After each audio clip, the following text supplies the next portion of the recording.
Okay, this has been a long day, very diverse things going on here.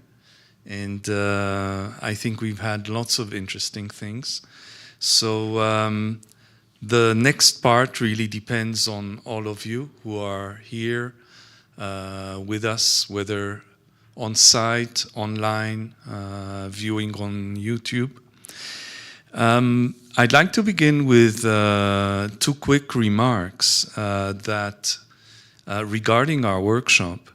You may recall that the main theme that we had for this workshop was lexicography, neology, and LLMs.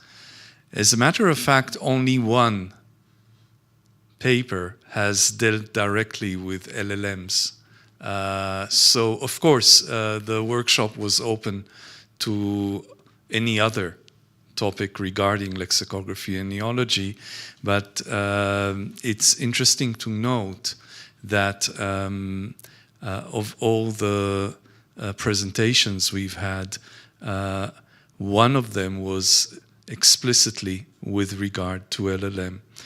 Another comment is that unfortunately, whereas this workshop has been co-located with the Afrilex conference, we did not receive any submissions at all from participants in the Afrilex conference. On the other hand, being here as part of this conference, there is a lot going on and quite a lot connected to neology, but that is not perhaps explicitly in the conference itself, but with regards to local languages in South Africa and across Africa. The topic is certainly important, and someone has mentioned to me the problem of the lack of resources, of corpora, for many of these languages that are low-resourced. So just in due diligence, I thought that I will mention these two issues.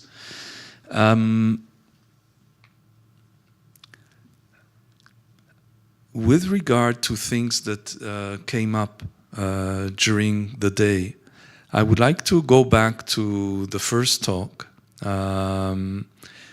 by Nikos, and to perhaps have a few words on the relationship between poetry and lexicographic language, which I've always been fascinated with. I think they share a lot in common, particularly with regards to traditional lexicography and with a very succinct style of definition in particular. Nikos, are you with us online? Oh, I see. Is this a point which is of interest to any of you then? I understand that he is not here. I was interested in hearing his opinion on that. Is anyone there, would anyone there like to say anything about this?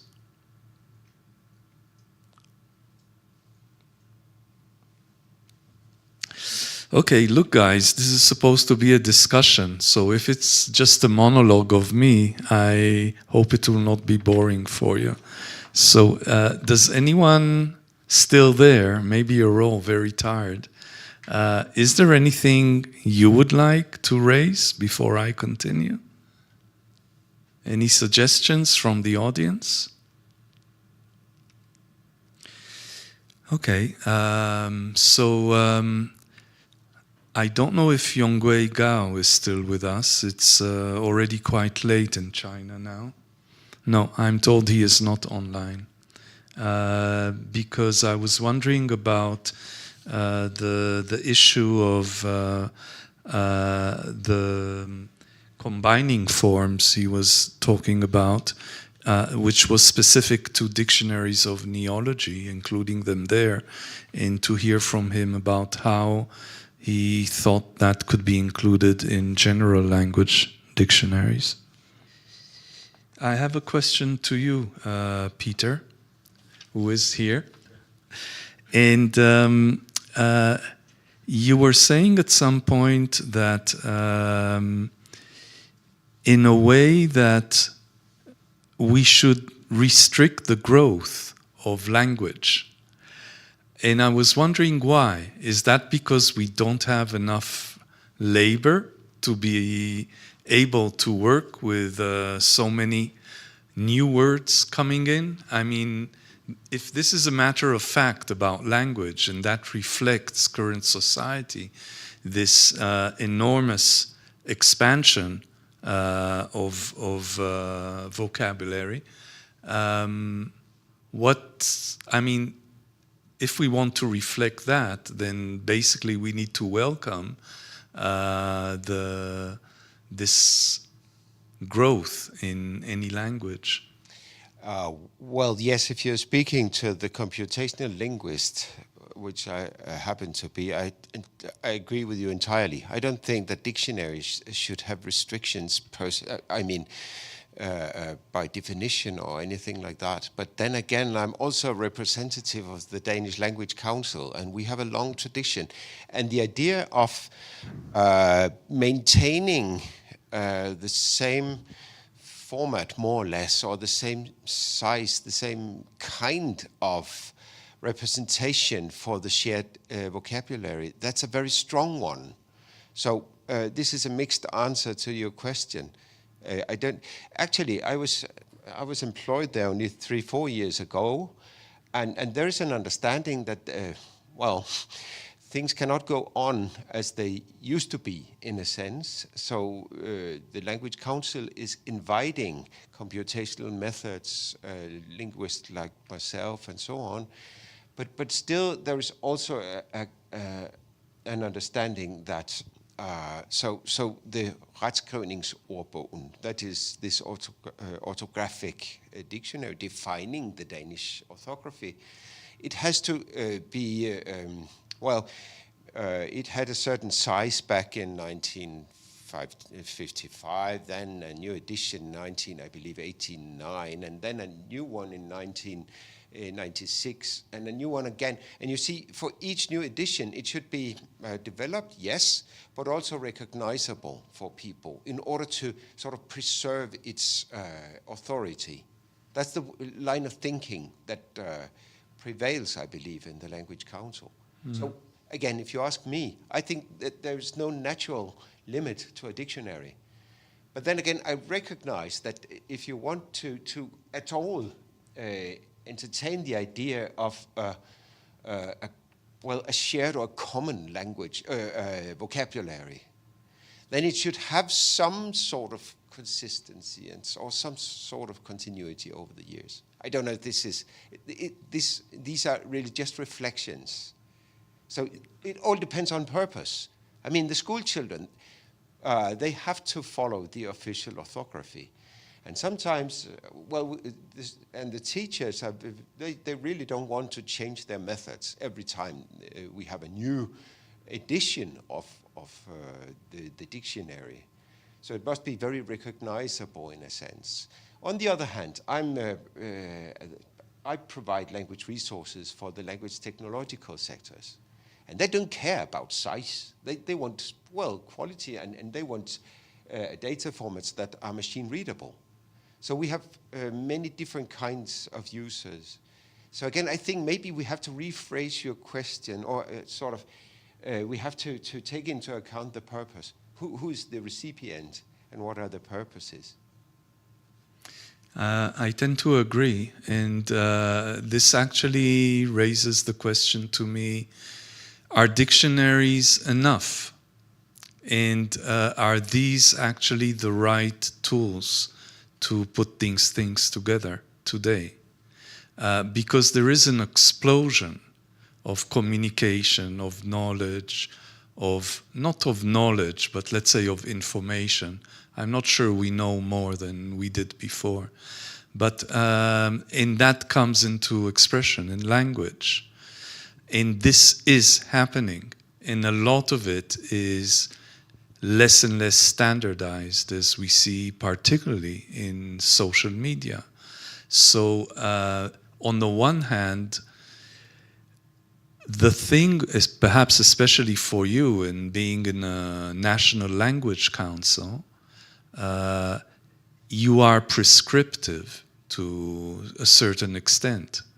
In dictionaries, we want to be more and more descriptive, I think, in modern lexicography, which means that we cannot go and restrict the growth of language. In the lexicographic science wishes to record that and explore it and to represent it, not necessarily in a dictionary, but in some kind of lexicographic resource. And the speed is expanding. These things are getting huge. I mean, if we just look at the last presentation we've just had, just on the topic of parenting, which has been changing so much in the last generation at least, in which is bringing new vocabulary and things. And this is just a drop in the ocean of what's happening, and we're being bombed by so much information going on from more and more places. And the rhythm seems to accelerate all the time. Yeah, so would you recommend lexicographers to accept every new concept and word and never take anything out again? I mean, that would be the extreme opposite. Would you recommend that? Well, I think that initially the role of lexicography is to realize what's happening in language and to understand that and to be able to communicate that to the general public. So the fact that this is becoming more and more difficult, the more easy it becomes in a way. We have wonderful ways of learning about language changes while it happens, but it's more and more demanding. So how do you do that in practice? I don't know. Here we are just philosophizing about that. Of course. And this is food for thought. Yeah, still it has, well, I mean, purpose is always very important, even in lexicography, right?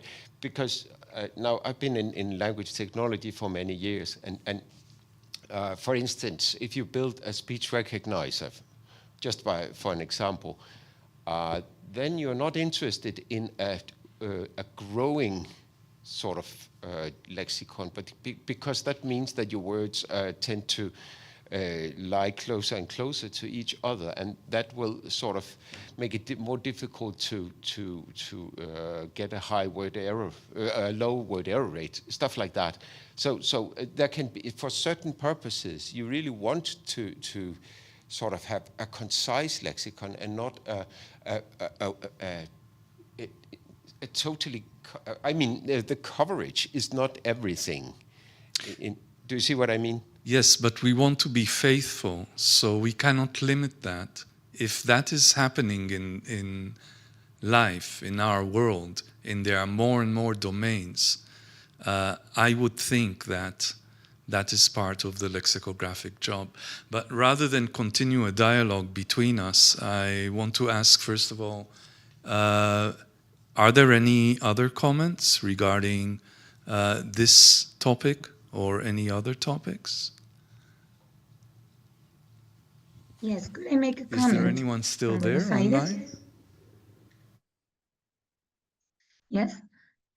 I think there is also the difficulty that we have to take into account of the degree of neologicity of the items. As anybody who is defining or trying to define neologisms knows, sometimes it is just difficult to define them because the meaning is not stable enough. So as Ilan suggests, I think data banks play a very important role where at least the word is recorded or the item is recorded or the meaning is recorded as emerging, and not all of them are candidates for lexicographic description. So perhaps, yes, lexicographic solutions are not the best solutions, or as we've been looking at when we looked at semantic neologisms, maybe dictionaries should also offer hybrid solutions, like things that are ongoing, not things that have already finished their process of, let's say, development as words.